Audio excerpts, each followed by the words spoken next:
Galit na galit ang mga manggagawa kasi pinaglaruan at the last minute itong 200 pesos legislated wage increase. In fact, the National Wage Coalition said, okay na kami sa 100. Dan none at all. Binanggit niya ng National Wage Coalition, sige kung hindi kayo magkasundo, Senate at House, willing ang mga manggagawa na tanggapin na yung 100 pesos. At malinaw yung mga may salarin dito. Unang-una na dyan, definitely, si Senate President Chis Escudero, na pupwede naman sana na pinabilis yung pag-convene doon sa BICAM. Actually, nandun na nga yung mga members of the House sa Senate, pero hindi pinabilis Inuna yung kung ano-anong drama doon sa Senado kaysa pag-usapan itong legislated wage increase. At hindi rin natin maisasantabi itong role ng Malacanang ng Palasyo ni PBBM because PBBM could have certified this bill as urgent. But he chose not to. Actually, pa-safe Yung binabanggit ni Attorney Claire Castro na may prosesong pinagdaanan, pagtatago na lang sa teknikalidad yun Kung gusto, may paraan. Pwedeng pabilisin. They could have certified it as urgent, pero hindi ginawa ng palasyo. So, nakakalungkot, nakakagalit, at dapat singilin yung mga dapat singilin dito. Maganda ipaliwanag nyo bakit very important na talagang natuloy sana itong pagtataas ng sahod ng ating mga manggagawa.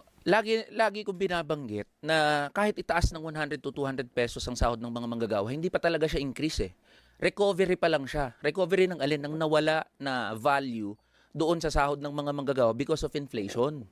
So kaya kahit dagdagan natin 100 pesos yan, 200 pesos, bumalik lang yung halaga ng sahod na nawala sa mga manggagawa. 1989 pa ang huling legislated wage increase. From 1989 to 2025, ilang daang beses o ilang libong beses na ba nagtaas ang presyo ng mga bilihin?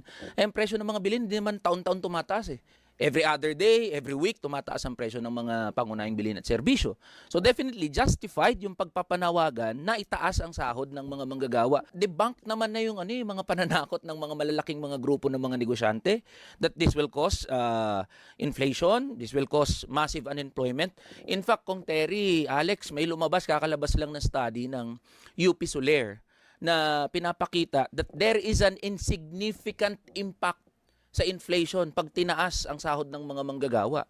Meron din na kapag moderate wage increase, hindi rin nagkakaroon ng negative impact pagdating naman sa employment. So hindi totoo yung binabanggit na magkukos ito ng matinding economic impact kapag tinaas ang sahod ng mga manggagawa.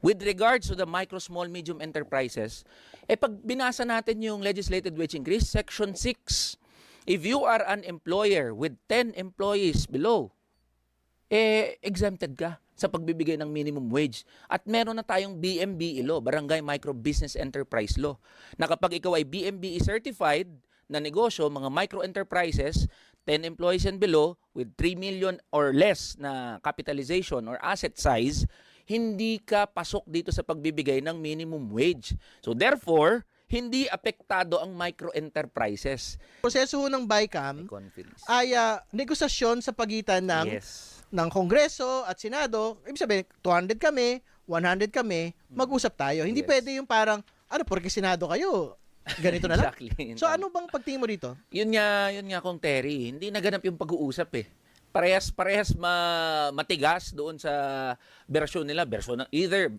bersyon ng Senado o bersyon ng Kongreso, ng lower house.